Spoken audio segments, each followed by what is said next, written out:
Hi everyone, welcome again to the learning series of Core Java. My name is Praveen Sharma. In the last video, we had learned and complete conditional statement, if else and switch. Now in this video, we will start iterative statement or looping statement in which first we go with while and do while loop.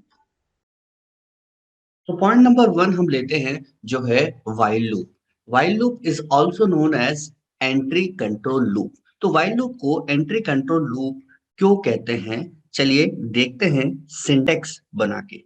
यहां पर मैं comment करके syntax लिख रहा हूं. while के parenthesis part में दे देते हैं कंडीशन और while का स्कोप, और स्कोप के अंदर आप मल्टीपल स्टेटमेंट्स दे सकते हो. देन स्कोप को क्लोज कर देते हैं. तो ये while का सिंटेक्स है. अब सिंटेक्स को कैसे आप रीड करोगे वो देखते हैं. फर्स्टली पैरेंथेसिस पार्ट में क्या लिखा जाता है while में, कंडीशन. कंडीशन या तो ट्रू होगी या तो कंडीशन फॉल्स होगी. अगर कंडीशन ट्रू है तो कहां जाएगा, स्टेटमेंट को रीड करने. स्टेटमेंट को रीड किया, रीड करने के बाद वापस कंडीशन पार्ट चेक होगा. अगर कंडीशन वापस ट्रू निकल के आती है तो फिर स्टेटमेंट रीड होगा, देन फिर कंडीशन चेक होगा, देन फिर स्टेटमेंट, और इसी तरीके से लूप आगे तक बढ़ता जाएगा. लेकिन कंडीशन कब तक चेक होती जाएगी, जब तक कंडीशन फॉल्स ना हो जाए. तो जैसे ही कंडीशन फॉल्स हुई तो कहां चला जाएगा, outside the while loop, while loop के बाहर. अब इसे वाइल लूप को एंट्री कंट्रोल लूप क्यों कहते हैं. एंट्री कंट्रोल लूप का मतलब यह है कि एंट्री के टाइम पर ही अगर कंडीशन चेक हो रही है तो इसी को बोलते हैं एंट्री कंट्रोल लूप. तो ये ध्यान रखिएगा, while loop is also known as entry control loop because सबसे पहले कंडीशन चेक होगी और कंडीशन चेक होने पर ही डिसीजन आएगा, either true और false. अगर कंडीशन ट्रू है तभी while के स्कोप के अंदर स्टेटमेंट को रीड किया जाएगा, और कब तक स्टेटमेंट रीड होगा, जब तक कंडीशन ट्रू है. जैसे ही कंडीशन फॉल्स आई तो while के बाहर स्टेटमेंट को दे दिया जाएगा. तो ये था सिंटेक्स while लूप का. अब समझते हैं while लूप को एक एग्जांपल के साथ. int I equal to 1 while I is less than or equal to 5, system dot out dot println print the value of I,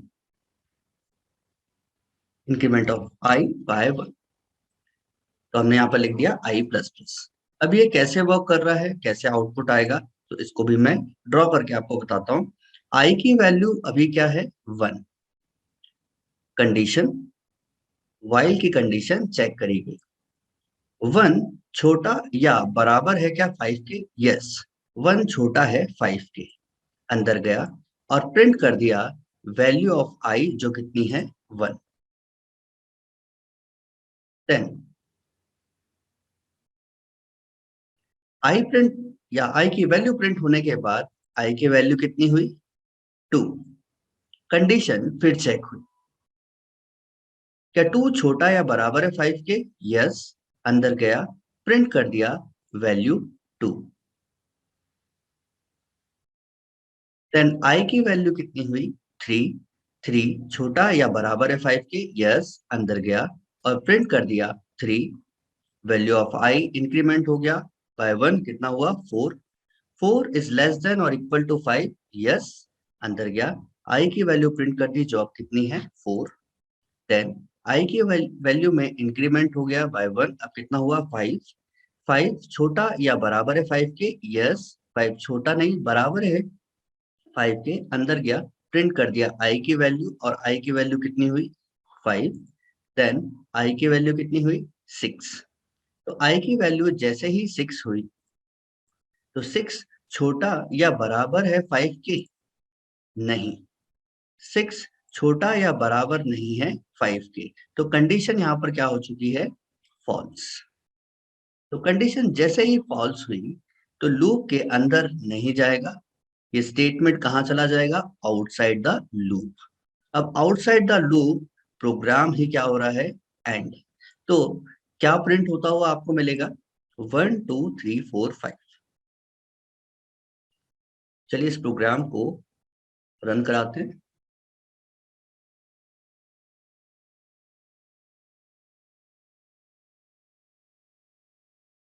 देखिए 1 2 3 4 5 ये वैल्यूज प्रिंट हुई। एक छोटा सा एग्जांपल व्हाइल लूप का।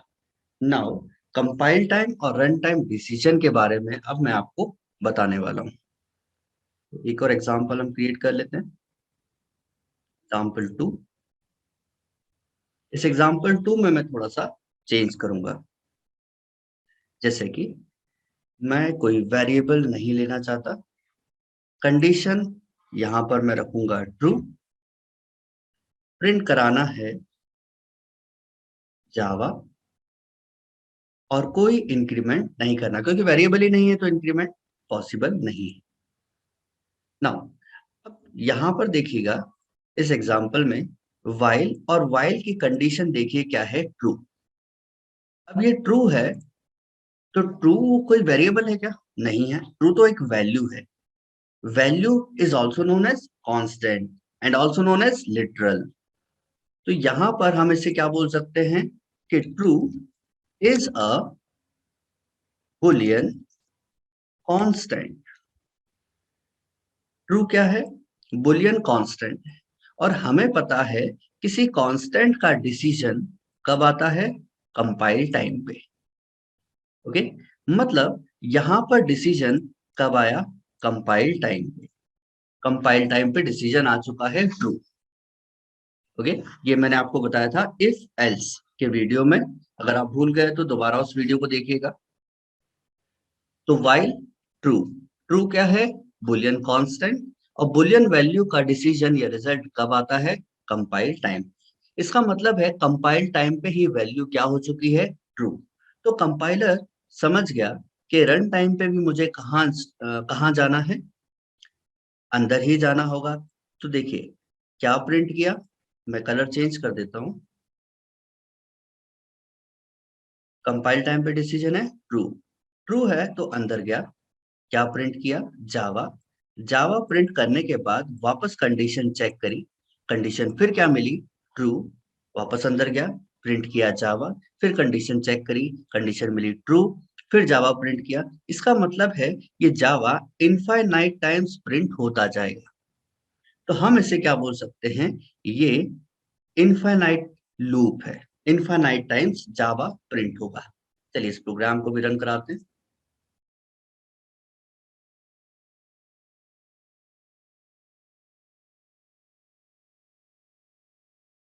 देखिए मल्टीपल टाइम्स जावा जावा जावा प्रिंट हो रहा है। इसको रोकने के लिए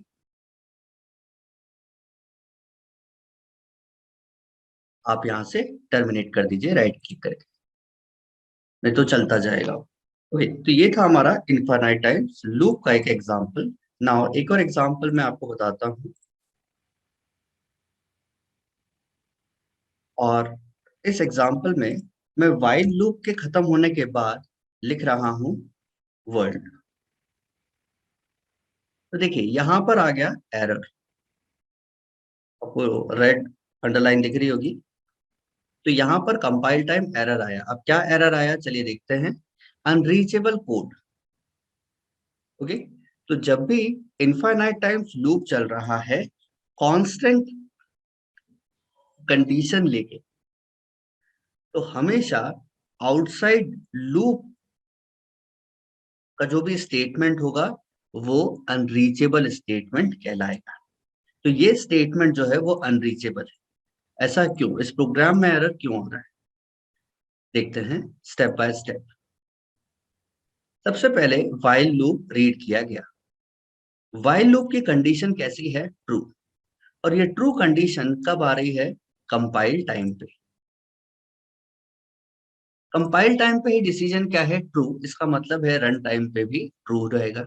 तो कंपाइलर समझ गया कि जब कंपाइल टाइम पे डिसीजन ट्रू आ गया है, इसका मतलब ये है कि ये लूप सिर्फ अंदर ही वर्क करेगा, कभी बाहर ही नहीं निकल पाएगा।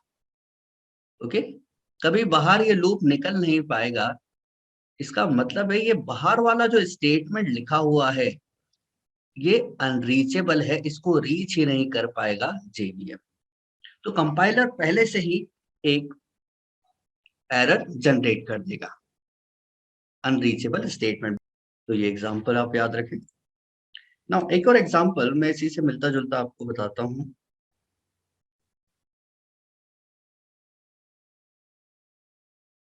अब मैं यहाँ पर लिख देता हूँ boolean true, boolean b equal to true, और वाइल के अंदर मैं लिख देता हूँ बी। अब देखिए लाइन नंबर 12 जो है उसमें कोई भी एरर नहीं आ रही। ऐसा क्यों? अभी पुराना वाला एग्जाम्पल था, यहां पर मैंने डायरेक्टली ट्रू लिख दिया तो आउटसाइड द स्टेटमेंट जो था वाइल का उसमें एरर आ रही थी। लेकिन इस ट्रू को मैंने किसी वेरिएबल में रखा और वो वेरिएबल मैंने कंडीशन पार्ट पे स्टोर कर दिया, लेकिन अब कोई एरर यहाँ पर जनरेट नहीं हो रही। अब देखिए इसके पीछे का कारण क्या है।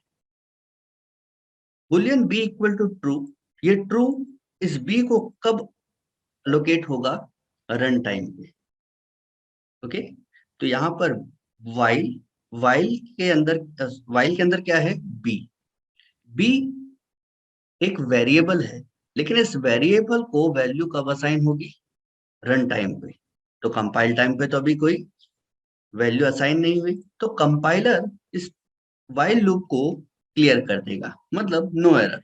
क्यों? क्योंकि कंपाइलर का वेरिएबल है और वेरिएबल को वैल्यू अभी असाइन हुई नहीं है कंपाइल टाइम पे। असाइन कब होगी? रन टाइम पे।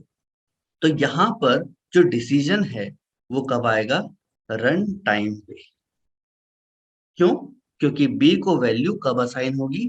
रन टाइम पे असाइन होगी, और रन टाइम पे ही डिसीजन आएगा कि ये इनफाइनाइट लूप चलेगा या फाइनाइट लूप चलेगा। तो इस केस की अगर बात करें तो ये इनफाइनाइट लूप चलेगा। क्यों? क्योंकि रन टाइम पे बी को कितना मिलेगा? ट्रू।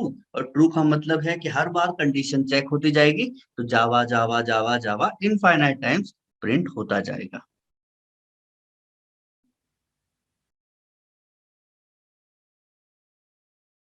तो ये डिफरेंस समझ में आया होगा कि कंडीशन पार्ट पे कंपाइल टाइम पे डिसीजन कब आएगा, रन टाइम पे डिसीजन कब आएगा।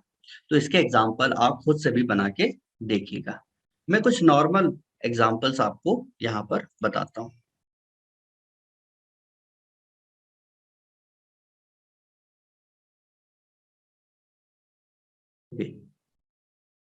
मैं एक प्रोग्राम यहाँ पर क्रिएट करना चाहता हूँ।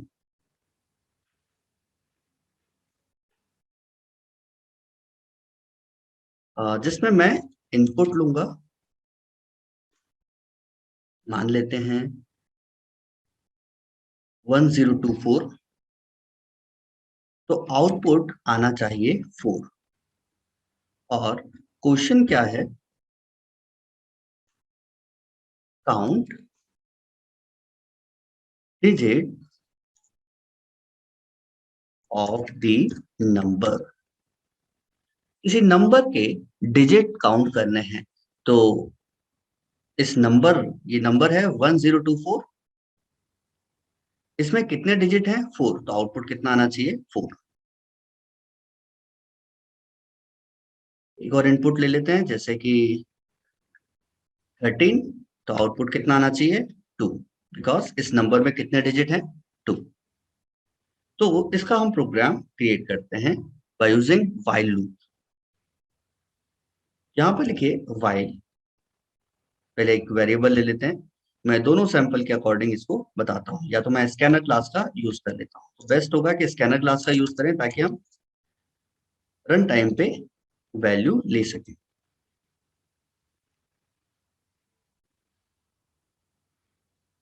स्कैनर क्लास को हमें इंपोर्ट कराना पड़ेगा जावा डॉट यूटिल पैकेज से। तो माउस पॉइंटर सिर्फ यहाँ पर रखिए, आपको सजेशन देगा और यहाँ से आप चूज कर लीजिए कि import scanner from Java dot util package. तो देखिए इंपोर्ट हो गया। ना इनपुट चाहिए तो int number equal to sc dot integer input के लिए नेक्स्ट इंट मेथड का यूज करते हैं।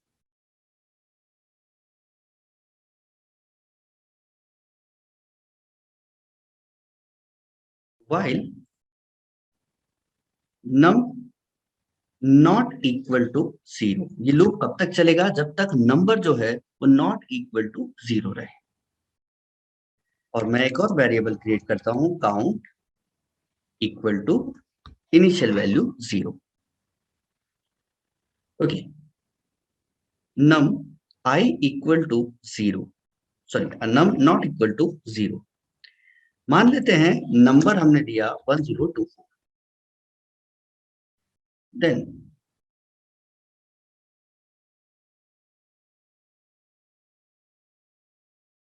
num equal to num divide by 10,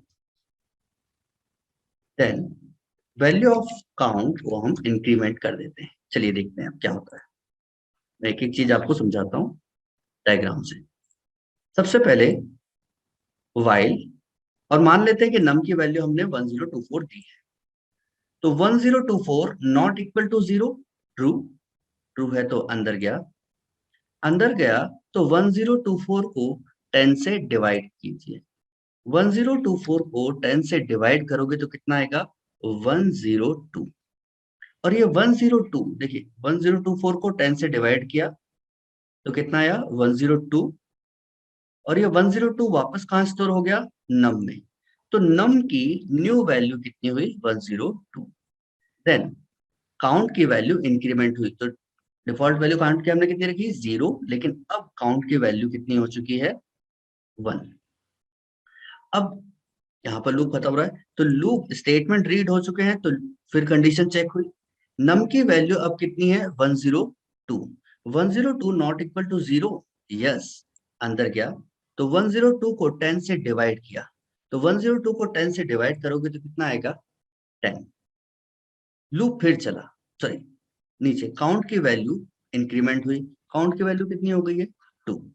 loop फिर चला, 10 नॉट इक्वल टू 0, ट्रू, अंदर गया, 10 को 10 से डिवाइड किया तो कितना आया? 1। नाउ काउंट की वैल्यू कितनी हो गई?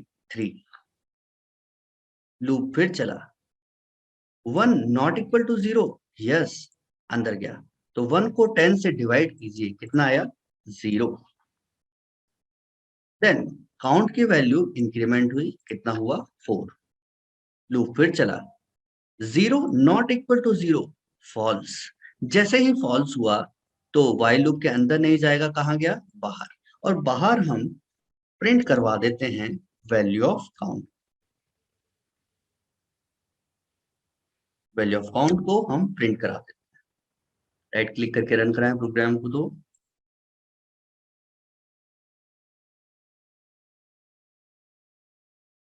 इनपुट देते हैं हम 1024, कितना आया? 4। तो पहला सैंपल पास हो गया। नाउ सेकंड सैंपल,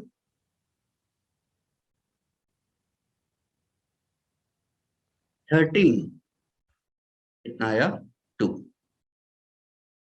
तो count digits of the number, number के डिजिट्स हमने काउंट करे। तो ये था while लूप। नाउ नेक्स्ट हम देखते हैं do while loop. Do while loop की शुरुआत भी हम करते हैं सिंटेक्स पढ़ के। सबसे पहले हम लिखेंगे डू, और डू का क्रिएट करेंगे स्कोप, और स्कोप के अंदर आप मल्टीपल स्टेटमेंट्स लिख सकते हैं। Then keyword while, and while के पैरेंथेसिस पार्ट में कंडीशन। कंडीशन लिखने के बाद while को क्लोज भी करना होगा। अब देखते हैं इसकी वर्किंग, तो थोड़ा सा मैं स्पेस दे देता हूं यहाँ पे। ओके, वर्किंग देखें स्टेप बाय स्टेप कैसे रीड होगा। सबसे पहले क्या रीड होगा? डू। देन डू का स्कोप, स्कोप के अंदर जो भी स्टेटमेंट है उसे रीड किया जाएगा।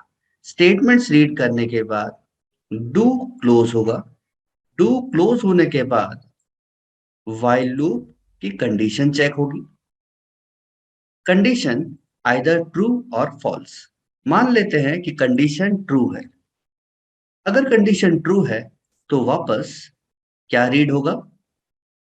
स्टेटमेंट। स्टेटमेंट रीड होने के बाद देन कंडीशन। ओके, तो ये कब तक कंडीशन चेक होती जाएगी? जब तक कंडीशन ट्रू है। लेकिन ये स्टॉप कब होगा? अगर कंडीशन फॉल्स होती है देन फॉल्स के केस में एक बार स्टेटमेंट रीड किया, व्हाइल लूप की कंडीशन चेक करी और कंडीशन अगर फॉल्स निकली तो कहां चला जाएगा? Outside the loop. ओके, तो कंडीशन ट्रू है तभी बार बार क्या पड़ेगा? स्टेटमेंट। लेकिन अगर कंडीशन फॉल्स होती है तो outside the do while loop चला जाएगा। ओके, तो मैं इसका एक फॉर्मेशन भी आपको क्रिएट करके बता देता हूं, आप ऐसे भी याद रखिएगा। मैं फॉर्मेशन एक क्रिएट करता हूं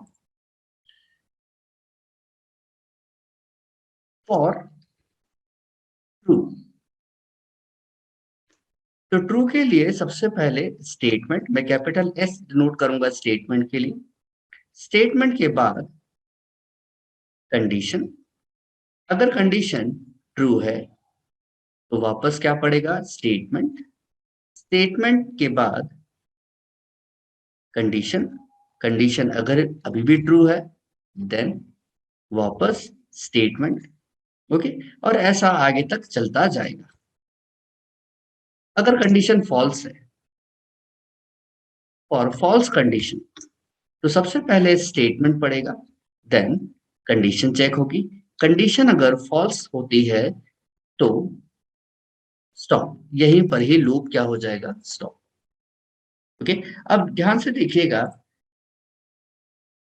यहां पर अगर ट्रू और फॉल्स दो कंडीशंस अगर यहां पर हैं तो दोनों में आप देखिए स्टेटमेंट तो रीड हो ही रहा है। ये जो स्टेटमेंट है अगर कंडीशन ट्रू हो चाहे फॉल्स हो, एटलीस्ट एक बार तो स्टेटमेंट रीड होगा। ओके, नाउ अब इसका नाम की बात आती है। डू व्हाइल लूप को क्या कहा जाता है? अब आप देखिएगा, पहले एंट्री हो गई यानी कि स्टेटमेंट को रीड कर लिया। अब स्टेटमेंट को रीड कर लिया, उसके बाद ही क्या हो रही है? Condition check. तो कंडीशन कब चेक हो रही है? स्टेटमेंट रीड करने के बाद में। इसका मतलब है कि कंडीशन,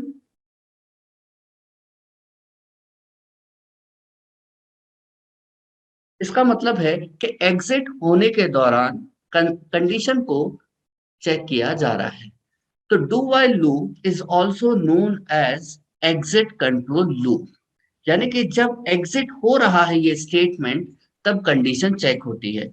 इसके पहले अभी हमने पढ़ा था व्हाइल लूप, तो व्हाइल लूप में पहले कंडीशन चेक होती है उसके बाद स्टेटमेंट रीड होते हैं। लेकिन डू व्हाइल लूप में पहले स्टेटमेंट रीड हुआ उसके बाद कंडीशन चेक हुई, इसीलिए डू व्हाइल को क्या कहा जा रहा है? Exit control loop. ओके, तो ये सेकंड नेम भी इनके याद रखिएगा आप। तो ये था सिंटेक्स ना। एक एग्जांपल हम यहाँ पर पढ़ते हैं, जो हमने एग्जांपल बनाया था 1 to 5 हमने प्रिंट किया था व्हाइल लूप में। सेम वही एग्जांपल मैं डू व्हाइल लूप से आपको बताने वाला हूँ। In I equal to 1 2, then statement हम लिखते हैं। Statement print the value of I, then increment the value of I while loop and I is less than equal to 5। Okay, ये आपका प्रोग्राम कंप्लीट है। अब इसको चेक करें step by step कैसे रीड करना होगा आपको स्टेटमेंट। देखिए, सबसे पहले I इक्वल टू 1 यानी कि 1 किसको असाइन हुआ? I को। डू, डू के अंदर गए तो क्या प्रिंट हुआ? वैल्यू ऑफ I की वैल्यू कितनी है? 1। Now next I plus plus, अब I की वैल्यू कितनी हो गई? 2। टू होने के बाद कंडीशन चेक हुई। कंडीशन क्या है? Two less than equal to 5। Yes, two छोटा या बराबर है क्या 5 के? हाँ है तो वापस स्टेटमेंट पढ़ा, आई की वैल्यू प्रिंट हो गई कितनी? 2। देन आई की वैल्यू इंक्रीमेंट हुई बाय 1, कितना हुआ? 3। 3 छोटा या बराबर है 5 के? ट्रू। वापस स्टेटमेंट रीड किया, स्टेटमेंट रीड किया तो क्या प्रिंट कर दिया? 3। देन आई प्लस प्लस, आई की वैल्यू अब कितनी हुई? 4। 4 छोटा या बराबर है क्या 5 के? ट्रू। वापस स्टेटमेंट को रीड किया, प्रिंट कर दिया वैल्यू ऑफ आई जो अब कितनी है? 4। देन नेक्स्ट रीड किया, आई प्लस प्लस, आई की वैल्यू कितनी हो गई? 5। 5 छोटा या बराबर है क्या 5 के? यस। क्या प्रिंट कर दिया? 5। लूप फिर चला, आई के सॉरी 5 प्रिंट करने के बाद आई प्लस प्लस, आई की वैल्यू कितनी हुई? 6। अब यहाँ पर आई की वैल्यू कितनी हो चुकी है? 6। तो फॉर्मेशन क्या बना कि 6 छोटा या बराबर है 5 के, तो फॉल्स। कंडीशन क्या हो गई? फॉल्स। जैसे ही फॉल्स हुआ तो कहाँ चला गया? बाहर, आउटसाइड द लूप। तो आपको यहाँ पर क्या प्रिंट होता हुआ दिखाई दे रहा है? 1 2 3 4 5। ओके, इस प्रोग्राम को एक बार रन भी करवा के देखें।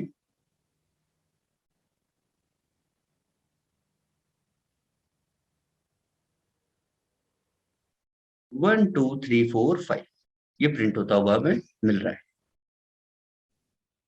नाउ अब आते हैं compilation and run time decision पे।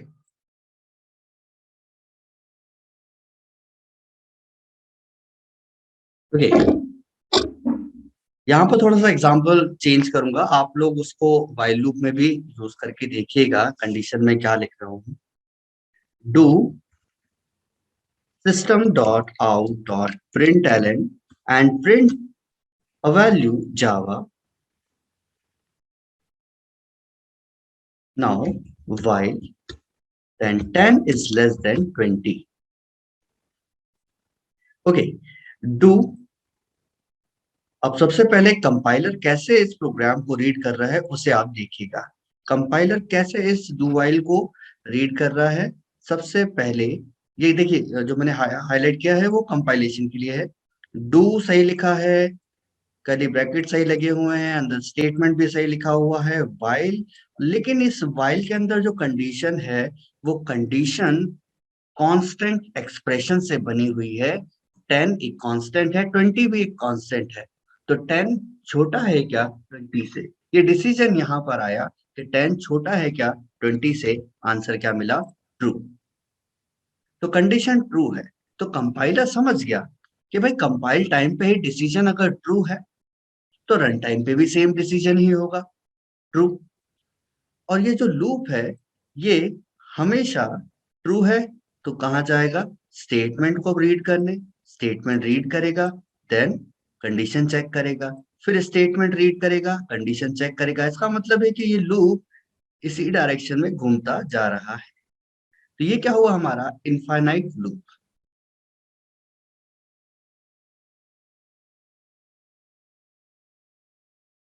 रन करते हैं, देखिए इनफाइनाइट टाइम्स जावा प्रिंट हो रहा है। टर्मिनेट कर दीजिए इसको। अब इसी एग्जाम्पल में मैं थोड़ा सा चेंज करता हूं। यहां पर आउटसाइड द व्हाइल लूप मैं यहां पर लिख रहा हूं वर्ल्ड।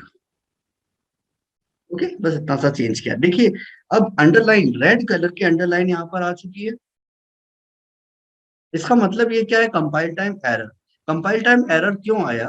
क्योंकि कंडीशन जो है उसका डिसीजन कब आ रहा है? कंपाइल टाइम पे ही। और कंपाइल टाइम पे ही कंपाइलर ने डिसाइड कर लिया कि भाई ट्रू है तो हमेशा स्टेटमेंट ही रीड होगा, ये वाला स्टेटमेंट कभी रन टाइम पे रीड नहीं हो सकता। इसका मतलब है एसओपी वर्ल्ड, ये जो स्टेटमेंट है अनरीचेबल है,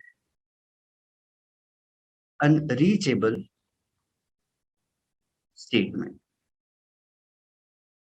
लेकिन इस एग्जाम्पल में थोड़ा सा चेंज करते हैं। अब यहां पर मैं दे देता हूं सिर्फ एक इंट ए इक्वल टू 10। एक वेरिएबल मैंने दे दिया ए जिसमें स्टोर है 10। अब इस 10 की जगह मैं यहाँ पर वेरिएबल लिख देता हूँ। अब देखिए यहां से एरर, अब अनरीचेबल स्टेटमेंट एरर नहीं आ रहा है, अब ये रीचेबल हो गया। क्यों? क्योंकि ए जो है वो एक वेरिएबल है और वेरिएबल को वैल्यू कब असाइन होगी? रन टाइम पे। तो डिसीजन भी कब आएगा? रन टाइम पे। तो कंपाइल टाइम पे कोई डिसीजन नहीं आया है, इसीलिए कंपाइलर कोई अनरीचेबल स्टेटमेंट ऐसा एरर देगा ही नहीं। समझे? नाउ नेक्स्ट एक एग्जांपल क्रिएट करते हैं हम। तो ये था compilation and run time decision का एग्जांपल। अब हम देखते हैं नेक्स्ट एग्जांपल। इस एग्जांपल में हम एक एग्जांपल मैं यहाँ पर क्रिएट कर ही देता हूँ। इसमें इनपुट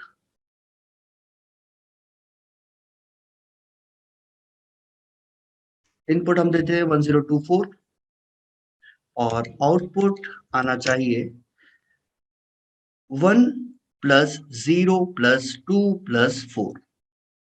1 प्लस 0 कितना हुआ? 1। 1 प्लस 2 3। 3 प्लस 4 7। तो आउटपुट आना चाहिए 7। क्वेश्चन क्या है मेंशन कर देते हैं। Sum of digits of the number, number के डिजिट्स को हमें सम करना है। अब कैसे हम नंबर्स के डिजिट को सम कर सकते हैं? अच्छा एक और सैंपल मैं यहाँ पर देता हूँ। 13। 1 प्लस 3 कितना हुआ? 4। ओके, सेम स्कैनर क्लास का हम यूज कर लेते हैं। Scanner c equal to new scanner system dot in. अब ये स्कैनर क्लास क्या होती है? तो आप वीडियो देख सकते हो स्कैनर क्लास का, कैसे इनपुट लेने के लिए जावा में हम स्कैनर क्लास का यूज करते हैं। int num equal to sc dot next int while loop num is greater than 9। num जो है वो 9 से ग्रेटर होना चाहिए। क्या ऐसा हम लिखें या नॉट इक्वल टू 0 ही हम लिखते हैं? चलिए नॉट इक्वल टू 0 ही हम लिखते हैं। यहाँ पे हमें सम कराना है तो sum equal to 0, by default sum की वैल्यू यहाँ पर हम 0 रख रहे हैं और आउटसाइड द लूप हम प्रिंट करा देंगे वैल्यू ऑफ सम को। अब जो मेन काम है वो इसके अंदर लिखना है। सॉरी मैंने वाइल बना दिया, इसको डू वाइल मुझे करना था। तो do then while num not equal to सी।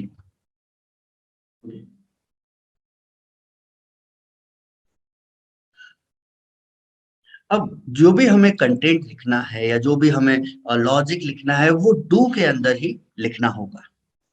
चलिए स्टार्ट करते हैं। सबसे पहले इंट आर, हमें यहाँ पर रिमाइंडर फाइंड करने की जरूरत होगी। नम मॉड बाय 10। अब देखिए यहां से क्या मिला।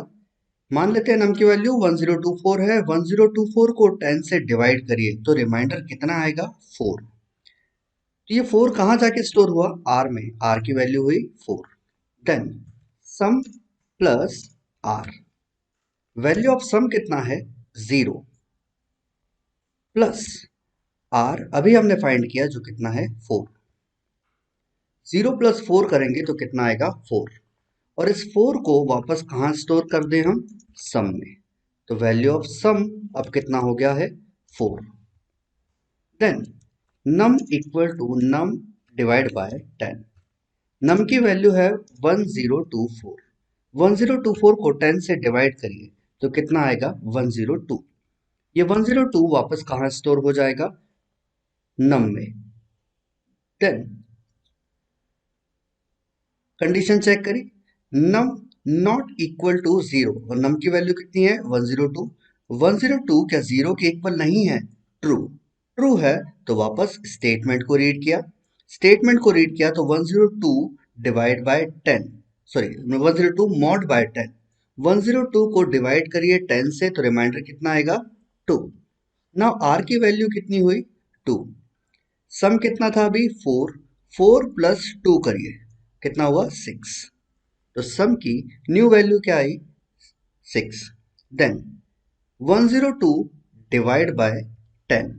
102 को 10 से डिवाइड करिए तो कितना आएगा 10 आएगा। देन कंडीशन चेक हुई 10 not equal to 0 true. True हुई तो वापस स्टेटमेंट को रीड किया गया।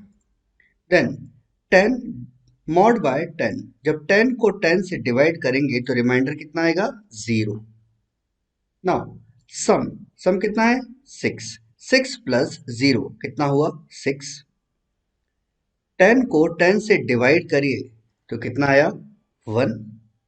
क्या 1 नॉट इक्वल टू 0 है ट्रू। वापस स्टेटमेंट को रीड किया 1 को 10 से डिवाइड करिए तो रिमाइंडर कितना आएगा 1। 6 प्लस 1 कितना हुआ 7। तो सम की न्यू वैल्यू क्या आई 7। 1 को 10 से डिवाइड करिए कितना आया 0। 0 not equal to 0 false. False हुआ तो कहाँ आया बाहर। अब स्टेटमेंट रीड नहीं करेगा, अब कहाँ गया आउटसाइड द लूप। और आउटसाइड द लूप एक स्टेटमेंट मिला कि सम प्रिंट करवाना है। तो सम की अपडेटेड वैल्यू क्या है 7।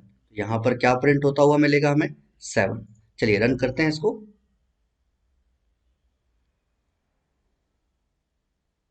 इनपुट 1024, आउटपुट कितना आया 7। ओके। नाउ नेक्स्ट एक और सैंपल था 13 जिसमें आउटपुट क्या आना चाहिए 4। मैं वापस रन कराता हूं इसको।